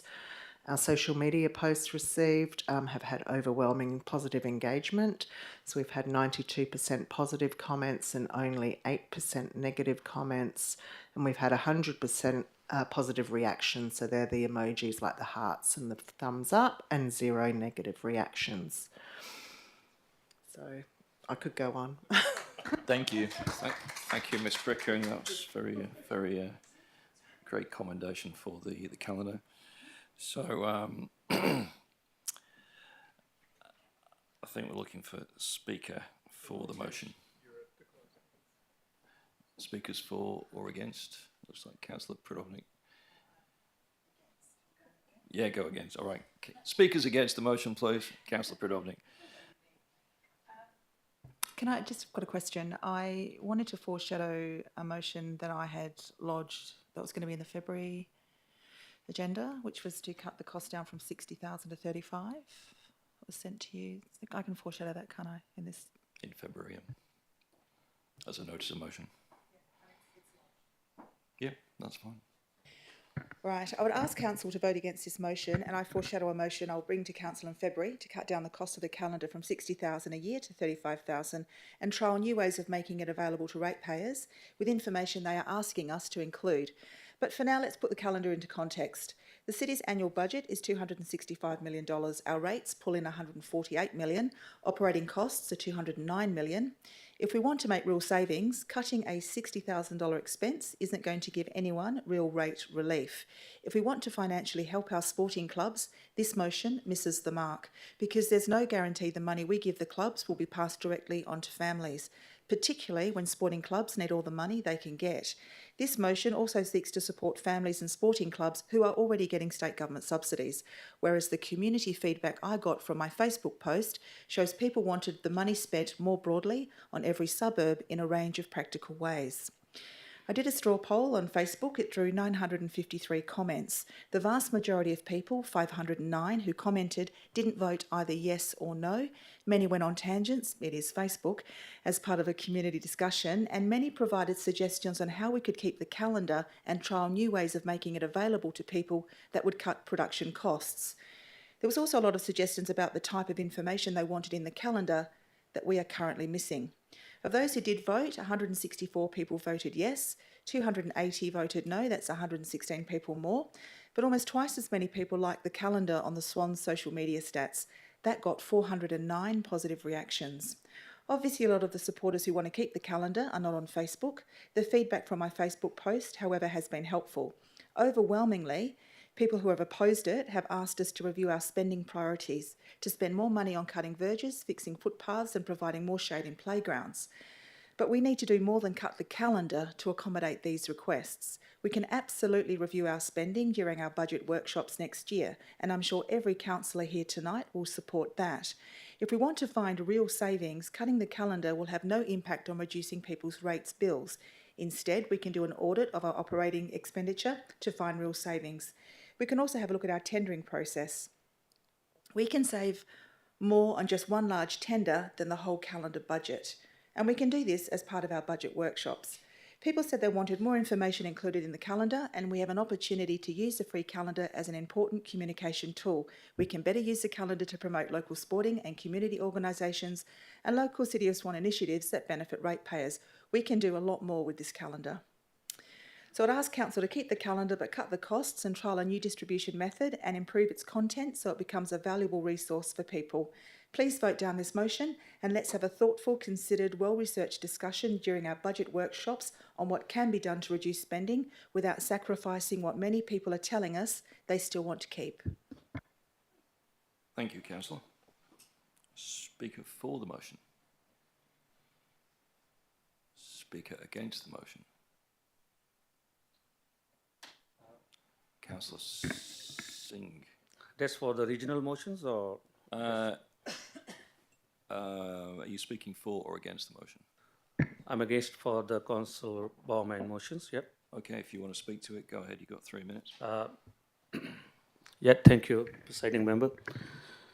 Look, we're here for listening to the community, giving the service provider through the city. And we are responsible persons. I get ideas. They got a question from Mr. Councillor Henderson. Is not a calendar is not like him printing the same way or more informations have previously years. So I think unless we can stop that, we can add on informations, and they can suggest, or Councillor Bowman can suggest which information they need to be printed through the calendars. That's more beneficial for the community. That's happy. I think the city can welcome to take advice to do it, but cut the community services through the calendars, or is more informations during that. The same as we can stop any services to the community because we're charging the rates or everything. So I think it's not relevance for these motions. If we can really save the money, we have to keep on eye all the spendings, not just for the calendars. Or we have to be, I think we've gone through the audits with all the grants or everything. We have to keep an eye on how many events going in the city of Swan. I know it's supporting to the community, but it's our responsibilities, which suburb, which ward, how many events going, and how much they can apply for a grants. So there's a big grants, some of them to going through the communities, and how beneficial that events to the community, how many members attending, and after the events, how much complaints come to the city about the noise, for the fireworks, for anything else. So we have to be work very widely to think, because we are receiving the emails, all of you, the city even. I'm not saying I'm the only responsible, but this is not a right way to cut the cost to stop the calendar. That's I can only say. Or the suggestion as we have to put more informations to the calendars. Yes, that's Councillor Henderson is the right suggestion, but we don't want to stop the calendar. Thank you, Senator. Thank you, Councillor Singh. Speaker for the motion. Speaker against the motion. For or against? In that case, before your right of reply, Councillor Henderson, I'm going to hand the chair over to Councillor McCullough and speak very briefly about this one myself. Councillors, this is an unusual notice of motion in that it seeks to bring two completely different things before us and tries to connect together the charges for junior sports with the calendar. These are, of course, two totally different things, would not normally be linked together. The way, in my view, if a councillor feels that we need to remove fees from junior sports players, then that's something to be dealt with at budget time, completely independent of the calendar. And likewise, if we want to consider how much money we're going to spend or what next year's calendar is going to look like, then again, that's something we can deal with in the budget. The two things, in my view, should not be connected. So in my view, the motion is really just trying to leverage the long-running issue of the calendar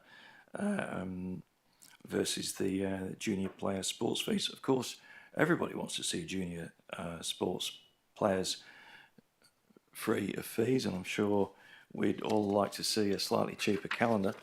But councillors, we need to these things need to be considered independently, and the calendar, I believe, is important, particularly for our older ratepayers. And this calendar, I particularly liked it. I liked the art. I thought it was a refreshing change from previous calendars. It appeared to me that the production costs were probably lower.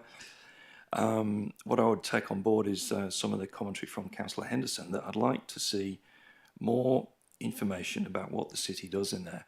So all that information that we used to put in there, that useful information about, you know, when your bin day is and what numbers to call and information of that nature, I think that needs to go back in there. So I think it still has a place as something that we need to produce. So councillors, I don't believe we should be supporting this motion because it's inappropriate, in my view, to balance junior player fees with the calendar. So, Councillor Henderson, you're right to reply.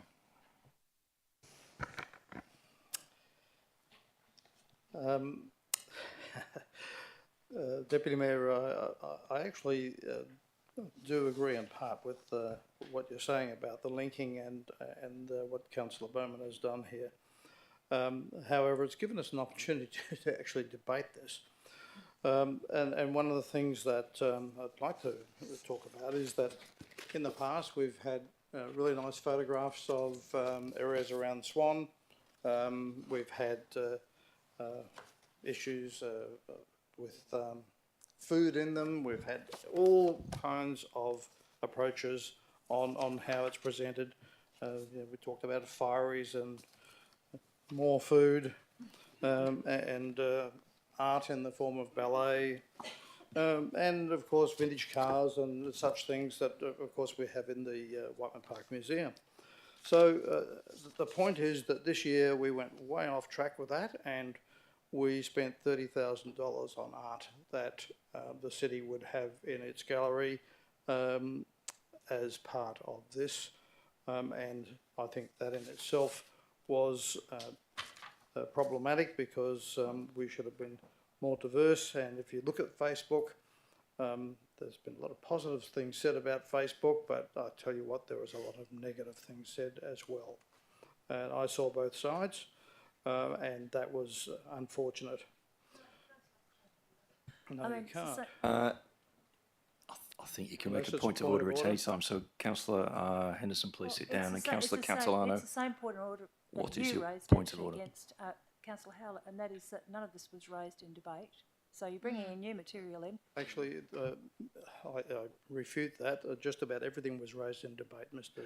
Presiding Member. As the Can I CEO's explain then the whole issue about the Aboriginal art and whether it was appropriate or not was not raised in debate? Yeah, look, councillors, the rule here is in the right of reply, councillors should restrict themselves to rebutting arguments raised by other councillors, so no new information should be introduced. Indeed, and I don't believe I've introduced anything new. The other aspect is that there are 70,000 electors, and the amount paid, that was raised in debate, for this per elector, of course, would have been less if everyone had one. Going back 10 years, 15 years ago, everyone was mailed one, and that cost us 120 to 150,000 at one stage. So in those times, people used calendars more. The point about this is that there are less calendars used today. And I do believe we're getting to a stage where, unless we send out the information with our rate notices, which I believe we should send more information in, and that's something we have to send out, then there are avenues for supporting our seniors in particular. Just cover any other points. The cost of $30,000 expended on the artwork could easily have been reduced very significantly if we had taken a pile of suitable photos, and per Councillor Prodovnik's proposal, I think we've got to consider how we deal with that should this motion fail. But frankly, we're producing less and less of these at a high cost, and we should be considering that cost. And Councillor Bowman's avenue to be able to offset that, I thought was admirable, but yes, perhaps as you suggested, Mr. Deputy President. Thank you, Councillor Henderson. I'm now going to put the motion to the vote. So all those in favour of what was originally Councillor Bowman's motion moved by Councillor Henderson, please raise your hands. So I've got Councillor Catalano, Councillor Knight, Councillor Henderson. So that's 3. All those against, I've got myself, Councillor McCullough, Councillor Dawn, Councillor Singh, Councillor Ringo, Councillor Jones, Councillor Miles, Councillor Zanino, and Councillor Prodovnik. So And Councillor Howlett. And Councillor Howlett. Sorry, Councillor. That's okay. I'll just move this screen right in front of me. I think you're in Lego. Yeah, it's the Lego that's confusing me, I think. In that case, look, the motion is lost, and it's 3-10. Thank you. So we're gonna move on to 15.2. Councillors, it is 8:05, but I believe we will be able to conclude this meeting fairly quickly without a break. It's just 15.2. Okay. So there's no need for a break. So we have item 15.2, Councillor Bowman's citizenship ceremonies catering. Councillor Bowman submitted the notice of motion and has given permission for Councillor Henderson to move it. So, Councillor Henderson. Can I just ask, can we defer this to the February meeting? So that he can debate it?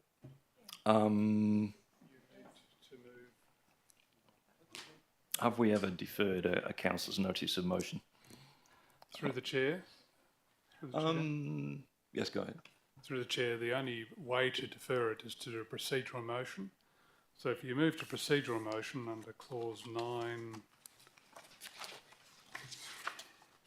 9.1 B, that the meeting proceed to next business, if you move that, you automatically kick the item down the road. But I guess the question I'd have there, Mrs. CEO, is doesn't that just mean it disappears? It's gone. If we move to the next business, which is to close the meeting, that motion lapses because it's not been moved. I don't believe it lapses because it remains as a notice. Through the chair, I can check with governors, but I don't believe it lapses. The notice of motion has simply not been dealt with. You've moved procedural motion, so you actually haven't discussed the item. It would simply then be left on the item. 11D says it's not deferred. So it's the opposite means you can't defer. Which number's that? Motion for 11D. 11D. Okay, so you get alternatively under 2.9.11D, it appears that you may be able to defer the item for a consideration. So you've got two ways of doing it. A procedural motion, which has the effect of deferring it, or a deferral motion, which will defer it. So yeah, it does appear to be implicit in what you're saying is that 2.9.11D, it says, where a motion for which notice has been given is not deferred for consideration, it implies it can be deferred. So I move that it be deferred to yeah, the February meeting. I'll accept that. Would somebody like to second that? Councillor Zanino, is anybody against? Motion carried. That item is deferred till the next meeting. Well, somebody was against, were they? No, I didn't see anybody against. Cool. I think I've said motion carried. So, but you can ask a question. can you, I don't understand because too much interruptions, please. So, is moving someone the Councillor Bowman motions? No, defer it. We've deferred it until the next meeting, so it'll be It's back on allowed the to agenda. defer? Yeah, it's implicitly allowed to be deferred. That's my interpretation of the meeting procedures law. And when it's going to be discussed, the next meeting or? February. It will be back on the agenda in February. Yep. Councillor McCulloch. Thank you, presiding member. Does that then, in its deferral, be retained as Councillor Henderson's motion or Councillor Bowman's? Oh, that's an arcane point of meeting procedure local law that I think we can sort out some other time, Councillor. I'm pretty sure it's Councillor Bowman's because I think the reason Councillor Henderson wanted to defer it was because he wanted Councillor Bowman to move it, so he didn't have to move it himself. Just okay. Anyone else got any questions about meeting procedure local law? No. Okay. I think we are now at the point where we move to, I think we're at item 18, notice of motions for consideration at the following meeting if given during the meeting. So councillors, you can now give us any notice of motions for the February meeting if you want to, but the deadline for submissions is actually 5 p.m. Tuesday, the 25th of January 2023, so you don't need to give us notice now. Any motions? As foreshadowed in my earlier matter about the FOGO, I'll be moving a motion to consider removing Gidgeganup from the VOGO program. Understand. And also, I think, Councillor Pradovnik, you've actually given us notice and you'll be submitting your notice of motion about the calendar by email. Anybody else? I'd like to submit a motion which is expanding on the kangaroo management policy. Okay, if you can get that in writing to the CEO before the deadline of 5 p.m. Tuesday, the 25th of January 2024. Okay. Thank you. It's a bit of an administrative error there. That should be a 4. Right. Any other notices of motion?